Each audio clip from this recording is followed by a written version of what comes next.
Welcome to this explainer. Today, we're embarking on an investigative journey into the origins of one of the most powerful and controversial figures in modern business history. Let's set the scene. It's January 1991. The author of our source material has just touched down in a bitterly cold New Delhi. He's literally camping out on fold-up beds in a freezing, totally unfurnished house. Then, almost out of nowhere, an envelope is hand-delivered to the door. Inside, a massive card, heavily embossed in red and gold, featuring the deity Ganesh.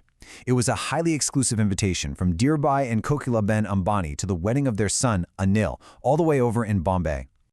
Now, we really need to talk about the sheer scale of this event, because it is just staggering.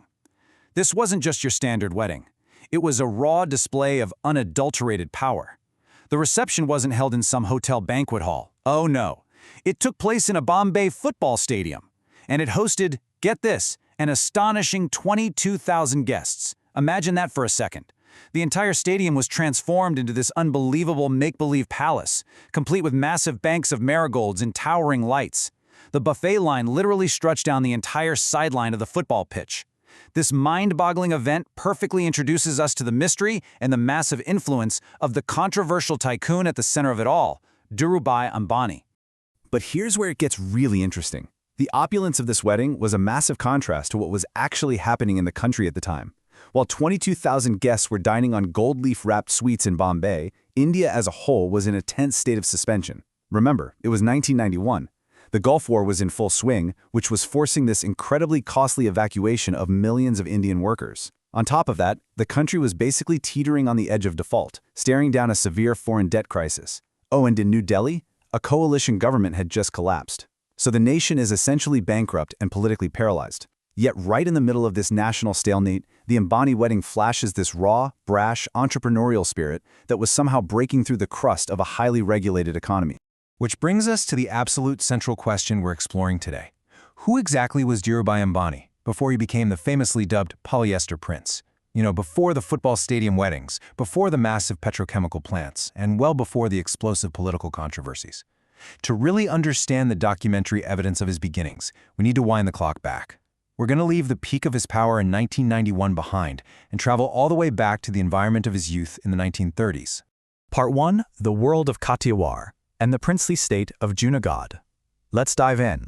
Dhirubhai was born into the dry, dun-colored, stony landscape of Kathiawar. Looming right over this region was the ancient rock citadel of Junagadh, which was ruled by a, incredibly eccentric figure named Mahabad Khan, the Nawab of Junagadh. He was actually a descendant of a 1690 Mughal military commander, but by the 1930s, he was completely absorbed by a frankly bizarre obsession with dogs. I'm not kidding, he kept a personal retinue of 150 dogs, each with its own individual handler and living quarters. He famously spent 2 million rupees, which was an absolute fortune back then, just to celebrate a wedding for a pair of his dogs. He even declared a public holiday for his 700,000 subjects. It perfectly illustrates the strange, totally out-of-touch princely state system that governed the world Dhirubhai was born into. Now, a crucial piece of this puzzle is the specific cultural lineage Dhirubhai inherited. His family belonged to the Modh Bania, which is a traditional Hindu commercial caste from Gujarat. In this community, commerce, rigorous saving, canny trading, the accumulation of capital, these were seen as highly honorable, lifelong pursuits. And importantly, their religious practice was rooted in Vaishnavism. Unlike some philosophies that preach strict privation or renunciation, this path basically viewed living life to the absolute fullest as a form of devotion. So it essentially provided a divine justification for a life completely engrossed in work, trade, and material success. But listen, being part of a commercial caste definitely did not mean Dhirubhai was born wealthy. There was a massive divide here. Other established Gujarati merchant families in the region, the ones who had set up businesses overseas, they lived in these rambling mansions with huge inner courtyards, lush gardens, the works. But the Ambani family, they lived in stark, deep poverty. Their home in the little hamlet of Kukaswada was just a 2-room stone dwelling with a stamped earth and dirt floor, barely lit by small openings under the eaves. The main reason for this harsh reality was Dhirubhai's father, Hirachand Ambani. Now, Hirachand had briefly tried his hand at petty commerce as a ghee wholesaler, but he was known as a man of incredibly rigid principle. Honestly, maybe a bit too rigid to turn a profit. Instead, he ended up working as a strict village schoolmaster in the Nawab's administration.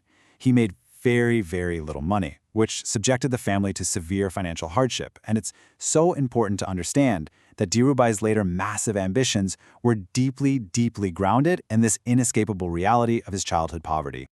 Moving on to Part 2, The Student Agitator, High School in Junagadh. Fast forward to 1945. A teenage Dhirubhai relocates to the city as a free student to enroll at Bahadur Kanji High School. He moves into a boarding house for Modh Bania students and almost immediately steps into a highly charged political arena. That boarding house actually became the headquarters for the Junagadh Vidyarti Sangh, which was a students' league formed by Dhirubhai and his peers. They were hugely inspired by leaders like Mahatma Gandhi and Sardar Patel, who, by the way, were fellow Gujaratis.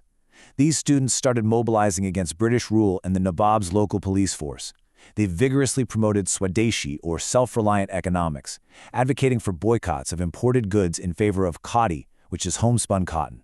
And they were taking massive risks, like hosting illegal meetings just to salute the national flag, something that was strictly forbidden by the Nawab's Criminal Investigation Department. Which brings us to a really revealing early event, the Kaniala Munsi incident. So the students invited a prominent politician, Kaniala Munsi, to come and speak. The Nawab's police immediately caught wind of this and threatened Dhirubhai and his friends with arrest and expulsion. But Dhirubhai, he found a loophole. He very cleverly promised the police that Munsi's speech would be strictly literary, nothing political. The police agreed, Munsi arrived, and of course, delivered a totally fiery, rousing, pro-independent speech. When the cops got mad, Dhirubhai just argued that they hadn't broken their undertaking. He basically said, hey, if the speech wasn't literary, that's an issue between the politician and the police, not us. It's such a great story, and it gives us our first really clear glimpse of his inherent talent for persuasion and for navigating authority without technically breaking the rules. Part 3. The Accession Crisis, a turbulent coming of age. The backdrop to all this teenage political maneuvering suddenly escalated into a very dangerous reality right on Dhirubhai's doorstep. It's August 1947, and Junagadh's Muslim ruler shockingly announces he's acceding to Pakistan. This was a huge deal because his state had a predominantly Hindu population and was entirely surrounded by India. By September, Indian nationalists had declared a parallel government, and Dhirubhai's student league actually jumped right in, helping to spread rumors to cause panic for the Nawab's regime. As the administration totally collapsed and communal violence started flaring up, the Nawab hastily fled to Karachi in November. And yes, he took his cash and many of his beloved dogs with him. Shortly after that, the Indian army arrived, and a plebiscite in February 1948 officially and overwhelmingly brought Junagadh into India. But in the immediate aftermath of that crisis, communal tensions were still incredibly high. A minor riot broke out, and one of Dhirubhai's schoolmates, a fellow Modh Bania named Krishnakant Shah, was falsely arrested by the police on charges of looting shoe shops. There's a great quote from an older student, Krishnakant Vokaria, who noted that Dhirubhai showed a lot of courage in arguing with the police commissioner to defend Shah. Let's look at exactly what happened next. They call it the midnight release. Basically, 16-year-old Dhirubhai absolutely refused to back down. He and his peers marched straight to the police headquarters and confronted Police Commissioner Lahiri. For hours, this teenager fearlessly argued with the top law enforcement officer in the city, literally risking his own arrest for obstruction of justice. He simply refused to leave until his friend was free. And you know what? Finally, completely worn down by the teenager's sheer stubborn persistence, the police released Shah at midnight. It's a striking piece of documentary evidence showing his physical courage and his absolute refusal to be intimidated by anyone in authority. Part 4. Finding a New Path, 1949 Matriculation. So, following the intense drama of the accession crisis, the political dust settles. Junagadh is officially part of India. And in 1949, Dhirubhai successfully matriculates from high school. As his formal education comes to an end, the really crucial takeaway from this early chapter of his life is the crystallization of his personality. We aren't just projecting billionaire motives backward here. We're simply observing the traits that are clearly evident in the historical record. He was a young man deeply shaped by the indignity of severe childhood poverty. He possessed a completely natural gift for persuasion and raw physical courage. He was highly ambitious, more than willing to take calculated risks, and above all else, fiercely determined never ever to be dependent on anyone. All of which leaves us with one final, incredibly compelling question. What exactly does a 16-year-old with immense, burning ambition, but absolutely zero capital to his name, do next? He knows he can't stand the dun-colored stone city of Junagadh. He has to go out and seek the capital accumulation that his culture and caste revere. He's about to leave the world of Kathiawar behind completely and enter a vastly different, highly lucrative arena across the Arabian Sea, a place called Aden. But how he navigates that completely different world, well, that is exactly where we'll pick up in our next explainer.